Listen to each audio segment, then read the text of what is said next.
வணக்கம். இன்றைக்கு நம்ம பார்க்க போறது கன்னிராசி. கன்னிராசியில என்ன பார்க்க போறோம்? சுக்கிரன் ஒரு கன்னிராசி அதிபருக்கு எவ்வளவு முக்கியமானவர்? கன்னிராசியினுடைய அதிபர் புதன். ஆனால் கன்னிராசி அன்பர்களுடைய வாழ்க்கையில் சுக்கிரன் எந்தெந்த மாதிரி அமைப்புகளில் இருந்தால் சுக்கிரனுடைய அமைப்பை வச்சுதான் கன்னிராசி அன்பர்களுடைய வாழ்க்கை என்பது பெருமளவு தீர்மானிக்கப்படும். சுக்கிரன் ஸ்ட்ராங்கா இருக்காரு கன்னிராசிக்கு அப்படின்னா வாழ்க்கையும் அதே மாதிரி இருக்கு. இது அனுபவத்துல சொல்லக்கூடியது. சுக்கிரன் பழுதடைஞ்சிருக்காரு அப்படின்னா அந்த நிலைமையை நம்ம பார்க்கணும். எந்த அளவுக்கு பழுதடைஞ்சிருக்காரு, எந்த அளவுக்கு கெட்டு போயிருக்காரு. அப்போ எல்லா மனிதர்களுக்குமே வாழ்க்கையில எதுக்கு வாழ்றோம், எதுக்கு ஓடுறோம், எதுக்கு எல்லாம் பண்றோம், எதுக்கு இவ்வளவு கஷ்டப்படுறோம், எதுக்கு இவ்வளவு பிரச்சனைகளை தாங்குறோம், பாரத்தை தாங்குறோம், எல்லாமே ஜெயிக்கிறதுக்காக தான். தோக்கிறதுக்காக யாராவது ஓடுவாங்களா? யாராவது என் வாழ்க்கையில நான் தோத்து போகணும் அப்படின்னு ஏதாவது செய்வாங்களா? மாட்டாங்க. 99.99% பேர் வாழ்க்கையில ஜெயிக்கிறதுக்காக தான் வாழ்வாங்க. ஆக ஜோதிடத்து மேல எனக்கு நம்பிக்கை இல்லை. நாங்க என்ன தம்னையில நாங்க என்ன டூருக்கு போறோம் நான் போட்டிருக்கோம். ஜோதிடத்து மேல நம்பிக்கை அல்லாதவர்கள் என்னுடைய தயவு செய்து ஃபாலோ பண்ண வேண்டாம். என் வீடியோஸையும் நீங்க பார்க்க வேண்டாம். இது வியாபாரத்திற்கான அணுகுமுறையோ வீடியோவோ அல்ல. இது தேவையும் அல்ல. யாருக்கு இறைவன் மேல் நம்பிக்கை இருக்கோ, ஜோதிடத்தின் மேல் நம்பிக்கை இருக்கோ, ஜோதிடத்தை நம்பாதவர்கள் தயவு செய்து காலத்தை கணக்கிடாதீர்கள்.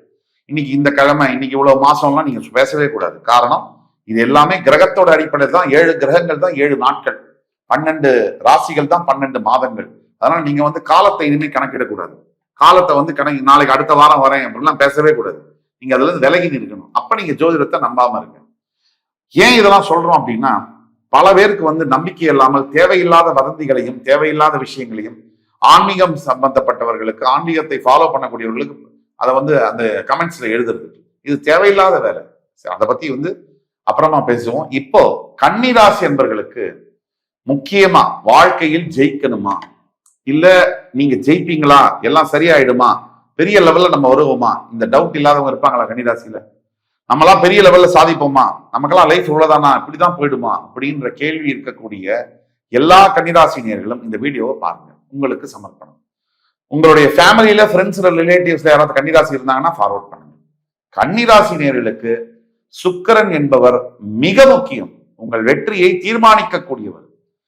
நீங்க எந்த அளவுக்கு ஷார்ப்பான மைண்ட் இருக்க முடியும், உங்களுடைய வேலைகளை எல்லாம் எப்படி சாதிக்க முடியும், அதன் மூலியமா வெற்றி எப்படி கிடைக்கும்ங்கிறதையே சுக்கிரன் தான் முடிவு பண்ணுவார். இப்போ சுக்கிரன் எந்தெந்த மாதிரி அமைப்புகள் இருந்தால் உங்களுக்கு வாழ்க்கையில நீங்க நினைச்சது நடக்கும், அப்படி ஜெயிக்க முடியும், அதை பத்தி பார்க்கலாம் வாங்க. சுக்கிரன் உங்களோட பிறப்பு ஜாதகத்துல, கன்னிராசி நேரா நீங்க இருந்து உங்க பிறப்பு ஜாதகத்துல லக்னத்துல சுக்கிரன் இருக்காரா? அப்படி இருந்தால் ஒரு ஜீனியஸ் தான். பிறப்பிலேயே நீங்க ஃபாஸ்டா எதையும் புரிந்து கொள்ளக்கூடிய தன்மை என்பது உங்களுக்கு இருக்கும். கம்யூனிகேஷன், யாருக்கிட்ட என்ன, எப்போ, எப்படி பேசணும்ன்றத பேசியே ஜெயிக்க முடியும். ஆனா இது எல்லாமே 33 வயசுக்கு மேலதான் வேலை செய்யும். சுக்கிர பகவானுடைய அருளினால் உங்களால் வாழ்க்கையில் பெரிய அளவில் எட்ட முடியும். லக்னத்தில் சுக்கிரன் இருக்க வேண்டும். நீங்கள் கன்னிராசியாக இருந்து உங்கள் லக்னத்தில் சுக்கிரன் இருந்தால் இது அத்தனையும் நடக்கும். இதுக்கு நாம பேசக்கூடியது பொது பலன்கள். இது ரூல். இதுக்கு விதி விலக்குகள் இருக்கு. அது 5 முதல் 2% தான் விதிவிலக்கு. உடனே சுக்கிரன் லக்னத்துலதான் இருக்காரு, ஆனா எனக்கு எதுவுமே நடக்கல அப்படின்னு நான் ஒரு முட்டாள்னு நீங்களே சொல்லக்கூடாது. அதாவது சுக்கிரன் அப்படி இருந்தால் கண்டிப்பாக நாம் சொல்லக்கூடியது 75 முதல் 80% அப்படியே நடக்கும், கரெக்டா நடக்கும். அதுக்கும் மேல உங்களுக்கு சந்தேகங்கள் இருக்குன்னா கீழே கொடுக்குற வாட்ஸ்அப் நம்பர்ல எங்களை தொடர்பு கொண்டு உங்களுக்கான தீர்வுகள் என்ன, உங்க பிறப்பு ஜாதகத்தை ஆன்லைன் கன்சல்டேஷன் மூலியமாவோ அல்லது நேரடி கன்சல்டேஷன்லயோ உங்களுடைய தீர்வுகள் என்ன அப்படிங்கிறத பத்தி துல்லியமா என்னால கணிச்சு சொல்ல முடியும். ஆக கன்னிராசி நேயர்களுக்கு இப்ப அடுத்தது எந்தெந்த அடிப்படையில சுக்கிரனுடைய பலத்தை வச்சு உங்கள் வாழ்க்கையில நீங்க நினைக்கிறது நடக்குமா இல்லையா அப்படிங்கறத சூட்சமம், ஜோதிட சூட்சமம் வழியாக சொல்ல முடியும். இப்ப ஒரு எடுத்துக்காட்டுக்கு, நீங்க கன்னிராசி, உங்க ஜாதகத்துல, பிறப்பு ஜாதகத்துல லக்னத்துக்கு 2ஆம் இடத்துல சுக்கிரன் இருக்கார் அப்படின்னா உங்களை மாதிரி உலகத்துல கணக்கு போட முடியாது, ஸ்ட்ராட்டஜி, யூகம் வகிக்க முடியாது. உங்க யூகம் வகிக்கிற சக்தியின் மூலியமாவே மிகப்பெரிய உயரங்களை நீங்க எட்டுவீங்க. லக்னத்தோட 2ஆம் இடத்துல சுக்கிரன் கன்னிராசி நேயர்களுக்கு இருக்காரு. 12 லக்னத்துல எந்த லக்னமா இருந்தாலும் சுக்கிரன் 2ல இருக்காருன்னு சொன்னா நாம கூறுவது பொது பலன்கள். விதிவிலக்குகளை இதுல சேர்க்கக்கூடாது. அது பிறப்பு ஜாதகத்தை பார்த்தாதான் தெரியும். பொது பலன்கள் நான் சொல்லக்கூடிய பலன்கள் 75% சினாரியோஸ்ல ஒர்க் ஆகும். 20% உங்கள் தனிப்பட்ட ஒவ்வொரு பிறப்பு ஜாதகமும் யூனிக், தனித்துவம் வாய்ந்தது. அதை பார்த்தாதான் இன்னும் நம்ம சொல்லக்கூடிய பலன்களை கன்ஃபார்ம் பண்ண முடியும். இருந்தாலும் நாம் சொல்லக்கூடியது 80% வேலை செய்யும். அதாவது கன்னிராசி நீங்க சுக்கிர பகவான் உங்களுடைய ஜாதகத்துல உங்க லக்னம் எந்த இடத்துல லா போட்டிருக்கு லக்னம், அந்த லக்னத்துக்கு 2ஆம் இடத்துல இருந்தாருன்னா உங்களை மாதிரி ஸ்ட்ராங் திங்கர்ஸ், ஒரு அப்படியே ஸ்டேபிளா யோசிக்கக்கூடியவர்கள், அதாவது இயற்கையிலேயே மிகப்பெரிய அறிவு ஞானம், அதே மாதிரி அனாலிட்டிக்கலை பத்தி சொன்னேன். பிரில்லியண்டா ஐடியாஸ் உங்களை மாதிரி யோசிக்கிற உங்களை மாதிரி ஒரு யூகம் வகிக்க யாரால முடியாதுன்னு நான் சொன்னேன். அதை தவிர திட்டம் வகுக்குவது, யூகம் வகுக்கிறது ஒண்ணு, திட்டம் எப்படின்னா இந்த இதுல இப்படி பண்ணா அப்படி ஆகுங்கிறது அதை உங்களை மாதிரி அதை செயல்படுத்த முடியாது. அதே மாதிரி ஒரு விஷயத்தை கத்துக்கணும் அப்படின்னாலும் உங்களை மாதிரி யாராலையும் தெளிவா சுருக்கமா ஸ்பீடா ஃபாஸ்டா கத்துக்க முடியாது. அதனால உங்க கன்னிராசிக்கு சுய ஜாதகத்துல பிறப்பு ஜாதகத்துல லக்னத்துக்கு 2ஆம் இடத்துல இருந்தால் உங்கள் வாழ்க்கையில நீங்க வெற்றி பெறுவது என்பது மிகப்பெரிய உறுதியான ஒரு விஷயம் அப்படின்னு எடுத்துக்கலாம். அதே மாதிரி நீங்க கன்னிராசி உங்க லக்னத்துக்கு 3ஆம் இடத்துல அதாவது சுக்கிரன் இருக்கார் அப்படின்னா உங்களுக்கு இருக்கக்கூடிய விஸ்டம் ஞானம் அபரிவிதமா இருக்கும். அதை தவிர அதை லாஜிக்கலாவும் யதார்த்த வாழ்க்கையில உங்களால ரொம்ப சுலபமா ஒப்பிட முடியும். இதனால என்ன பலன் பாத்தீங்கன்னா, இதனால மிகப்பெரிய தலைவனாகக்கூடிய வாய்ப்புகள் வரும்.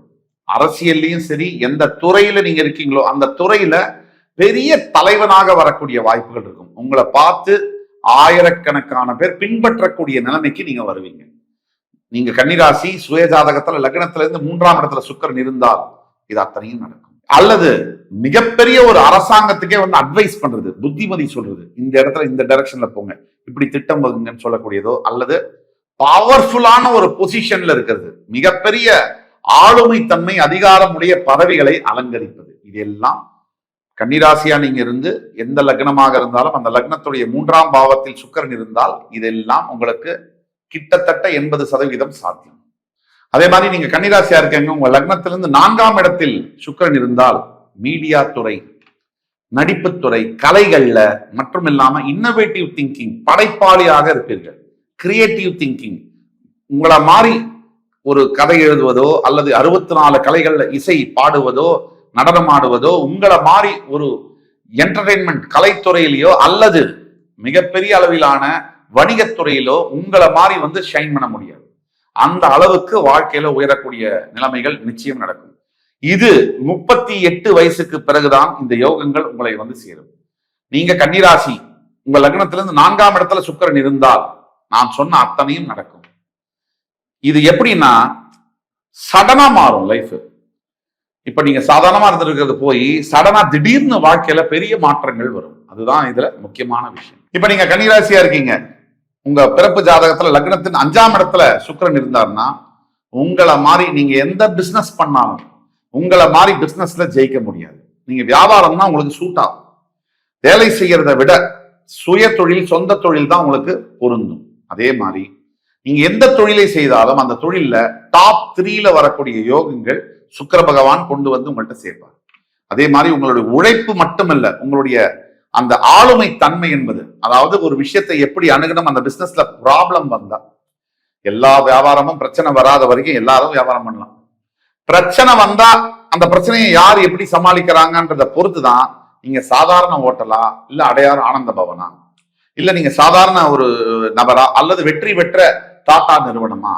இவங்கெல்லாம் டாடா நிறுவனத்துக்கும் சாதாரண நிறுவனத்துக்கும் என்ன பிரச்சனை? ரெண்டுமே நிறுவனம் தான். ஆனா பிரச்சனையை எப்படி சமாளிக்கிறீங்க அப்ப வச்சுதான் அந்த நிறுவனம் முன்னேறி டாடா போன்ற உலகம் அளவுல பெரிய லெவல்ல முன்னேறாங்க.